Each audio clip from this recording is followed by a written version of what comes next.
யார் விடுறாங்களோ இந்த எல்எஸ்ஜி ஓனரை நீங்க விட மாட்டீங்க. உய் அப்படின்னா ஒரு ரன் அடிக்க மாட்டேன் எந்தூசியாஸ்ட் அதனாலதான் அப்படின்னு இருக்காரு. இந்த போட்டி இந்த ஒரு ரன்னோட முடியுது. குஜராத் டைட்டன்ஸ் கிட்டத்தட்ட 7 விக்கெட் வித்தியாசத்துல ஒரு ஒன் சைடட் மேட்சா இதை மாத்தி ஜெயிச்சிருக்காங்க. டாஸ் வின் பண்ண மொமெண்ட்ல இருந்து ஒரு இடத்துல கூட எல்எஸ்ஜி இந்த போட்டியில இல்லவே இல்லை.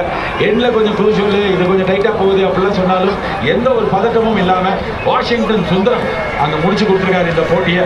30 ரன் பார்ட்னர்ஷிப் இந்த லாஸ்ட் விக்கெட், இந்த 4வது விக்கெட்டுக்கு. ஸோ பாயிண்ட்ஸ் டேபிள்ல குஜராத்துக்கு ஒரு சின்ன சர்க்கிளுக்கு அப்புறம்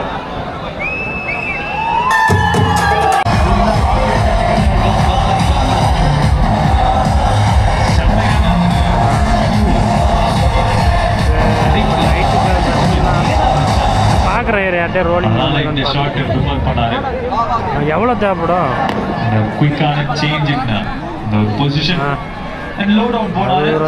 இவரே ரேஞ்ச் பாயிண்ட் நல்லா ஃப்ரண்ட்ல இதுதான் நிறைய பவுண்டரிஸ் along the ground. கொஞ்சம் ரிஸ்க் எடுக்கிறது வந்து யோசிப்பாங்க.